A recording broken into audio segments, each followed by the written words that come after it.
Hey YouTube, in this video I'm going to be doing a deck profile of my Chaos Breaker Dragon deck. So previously I did Nebula Lord and then the one where it's like both of them. I tried to combine both of them together. In this one I'm going to be doing Star-vader Chaos Breaker Dragon. This is probably one of the most highly anticipated decks to come out from Catastrophic Outbreak, and it's probably the reason why this is the most expensive card in the entire set. There's downsides and positives, or I guess positive and negatives for a card being really expensive.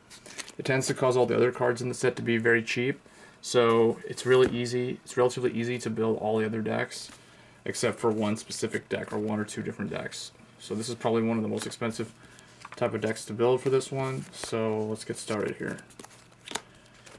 The starter is Star-vader Dust Tail Unicorn, just like Nebula. I still think this is one of the most, or I guess the best starter for Link Joker overall, unless you're running the Ride Chain.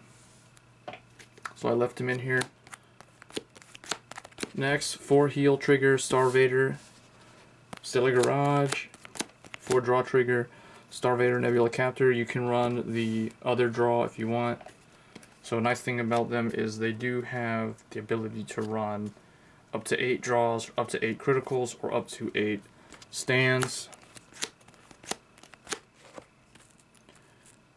Next we have 4 Star-vader Weiss Soldat critical, and then the other critical trigger is Star-vader Meteor Liger.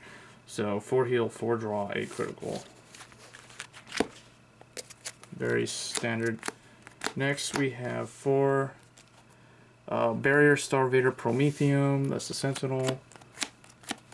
Then 4 Demon Claw Star-vader Lanthanum. This is your 7k booster, and then every time something gets locked, he gains 2000 attack. Next, one of the new cards added to the deck, 4 Prison Gate Star-vader Palladium, or Palladium. This guy combos pretty well with Chaos Breaker Dragon, or even Infinite Zero Dragon, because you can counterblast one, put him into the soul, and then relock a card as it's being unlocked on the opponent's end phase. So the nice thing about this is that it builds soul for Chaos Breaker Dragon, so you can keep more locks and control going. Next, 2 Mana Shot Star-vader Neon. This is your generic Star-vader 10k grade 1 when it's attacking, and you have a Star-vader Vanguard. So that's my grade 1 lineup. 4 grade 2s. Some people don't seem to like this card. I think it's okay because there's a lack of other cards to run, unless you want to just run a bunch of different tech cards for grade 2 lineups. But I put in 4 Star-vader Mobius Breath Dragon, just for an early game lock. Try to slow your opponent down and disrupt them a little bit, put pressure on them. Either they're gonna let you lock one of their cards, and I mean that can even combo with this guy if you want to use him. You know, it's for a good rush build. Then 3 Star-vader Colony Maker. This can also combo with Mobius Breath Dragon, but most likely you're going to be using this with Chaos Breaker Dragon, or even Infinite Zero Dragon. Next, 3 Unrivaled Star-vader Radon. He is your 12k grade 2. And then 1 Furious Claw Star-vader Niobium. Trying him in place of a 4th Radon, because he's just like Lanthanum, only he's grade 2. So he powers up pretty well when you're locking stuff, especially when you break Ride, and if you manage to have this guy on the field. I guess if I wasn't going to run Mobius Breath Dragon, I recommend running a couple more of these. And that's the grade 2 lineup. Yeah.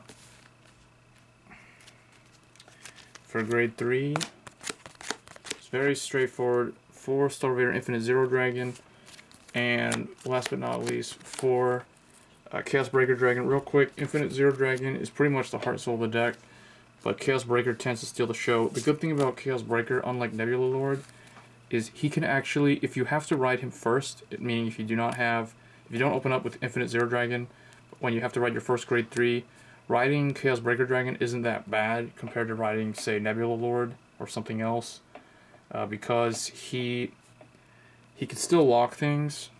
He just can't do his retire effect and draw. That's his limit break effect. So he's still a pretty solid Vanguard if you do not get Infinite Zero, if you don't open up with Infinite Zero Dragon.